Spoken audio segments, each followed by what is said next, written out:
To learn about the off-grid lifestyle and to be inspired to live your dreams, click subscribe so you don't miss anything.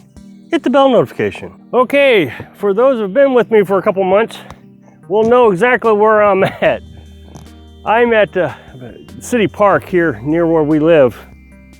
And to give you a little history, and I apologize for people who've watched the videos a couple months ago, this town is an unincorporated town. It was unincorporated, I think 2015, they voted to unincorporate. So that means the roads aren't maintained by the city anymore. There's no mayor, no city council or anything. It's a nice city park here, but again, nobody maintains it except the town's folks. So you can see that they keep the grass cut. Well, last spring a storm came through and knocked down this huge oak tree. And nobody was touching it at all. So I started inquiring around about it. I first called the county and see if they could give me any information. The person told me that nobody takes care of this city park anymore, so just go get the tree. And if anybody questions you, just tell them the county told you you could have it. And I said, do you have the authority to do that? Well, no, I don't. Nobody's gonna question you. That was funny. So I continued to ask around. The guy who cuts the grass here, I caught him one day and said, hey, has anybody taken claim to this tree? Now remember, this tree was huge. I mean, it's a huge tree. I'll show you the scope of this tree in a minute. The tree came to way over here. I don't know if you can actually get any perspective on that. It was a monster tree. He said, no, but if I was younger, I would try it. He said, no, you're welcome to have it. First come, first serve. I was at the gas station. There's this really friendly lady at the gas station. And she talks to us all the time when we go there. And I inquired about the tree to her also. She said, my husband used to take care of all the trees that fell down in the city park, but he hurt his shoulder a while back and he can't do it anymore. And she said, I would appreciate it if you would cut this tree. I thought, okay, well, I got 3 people telling me it's okay. Start with the hardest part. I mean, the limbs were just way up in the air. One limb, to give you a scope of this tree, is the size of a normal tree. One limb, tall as me, just in girth.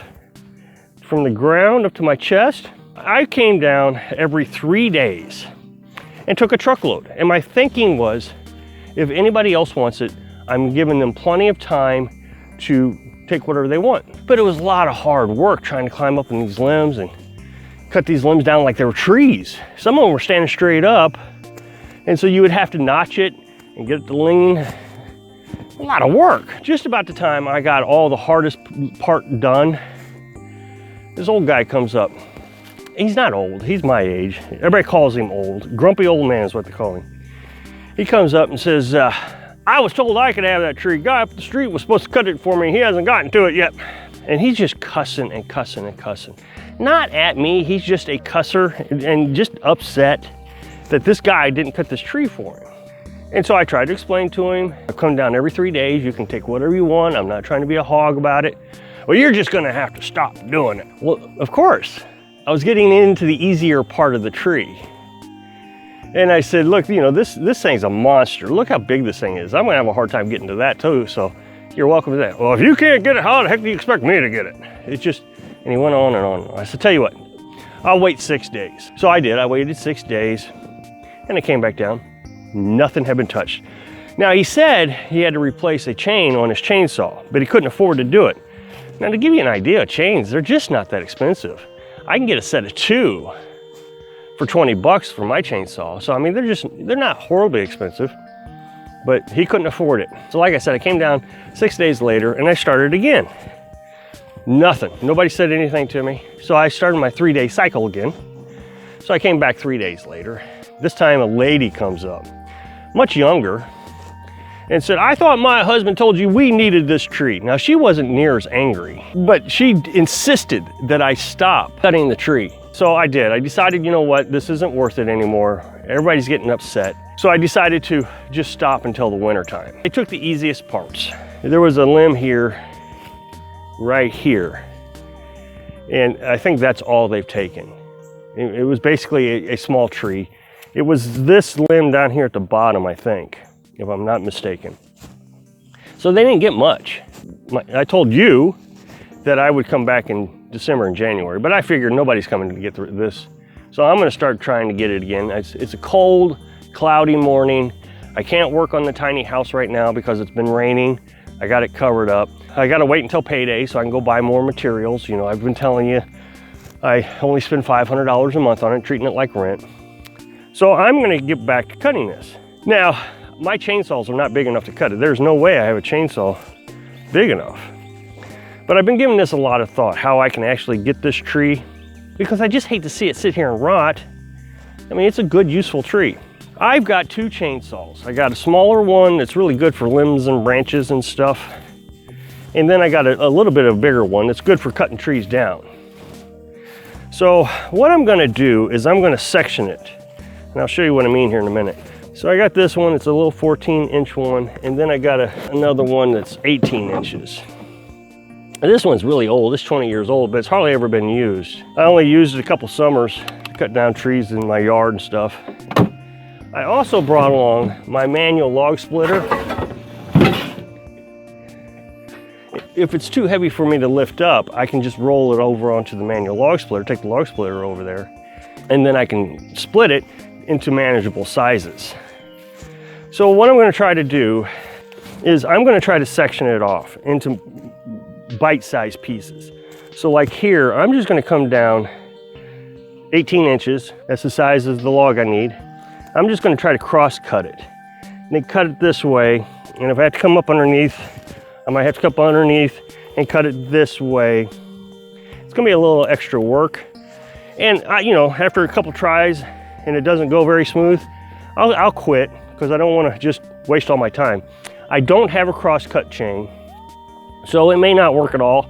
I mean, you can't cross-cut without a cross-cut chain. It's just harder work. It looks like somebody tried to do it with this one, but as soon as they got into the dirt, they couldn't roll it over. So I'm going to see if I can figure out how to roll that over, and I might cut this one too.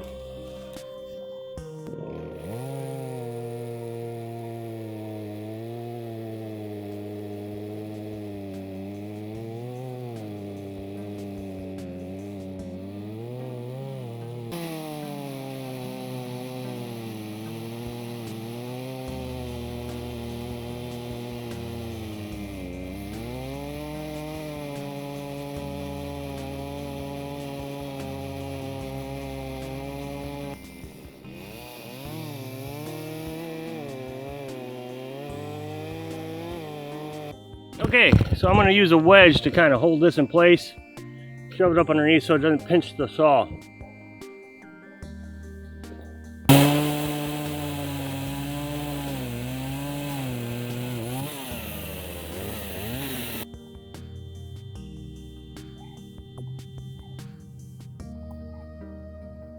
Sorry for my appearance. I know if I don't comb my hair before I get on camera, people get upset, but the safety glasses tend to mess up my hair. This did work pretty good. I got some good sized logs out of it. Now I'm going to get the manual log splitter and start busting it up so I can put it in manageable sizes to get it on the back of the truck.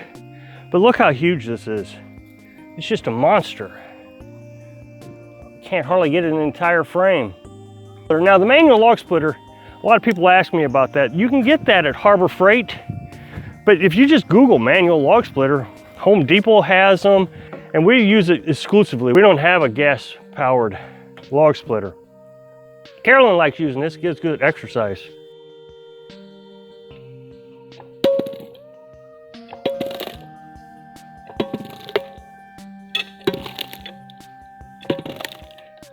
I got about a half a truckload. I mean, it doesn't look as impressive as it did when I was cutting up all the limbs, but the limbs was easier to cut, obviously, because there's no splitting time. In this case, I had to split the logs. Of course, this time using a chainsaw. Carolyn and I was talking when I got back up here. She said, I don't know, maybe it's not worth the time. Maybe just go back out in the woods and start cutting some of that stuff. But I was figuring if I go back out in the woods, I got to drag that up with my little wagon. So, 6 one way, half dozen the other. In my opinion, it's work. I could either be cutting firewood, so I can live off grid, or I can go get a job so I can pay for utilities. And this is what I enjoy doing. Now, can you believe that lady showed back up? She come up and she says, I just want you to know, and now granted, I've cut a lot of it already. She says, I just want you to know that you can have that now. We can't get it. He's just not capable of cutting. You must have better equipment or something, because he can't do what you're doing. She says, and then the guilt trip. I guess we'll just have to freeze to death this year. I'm like, oh man. She has been nothing but a pain. I've done everything I can to help her get what she needed so she could have firewood for the winter. But it's coming down to that I think she really just wants me to do it for her. And I got my own things to do. I can't just stop. So many of the subscribers have told me that I need to give her a truckload of firewood. Getting the cussing and the harassment, there's nicer ways of doing things. Everybody's gonna have an opinion about it. So I hope I can inspire you to do what you enjoy. Thanks for watching.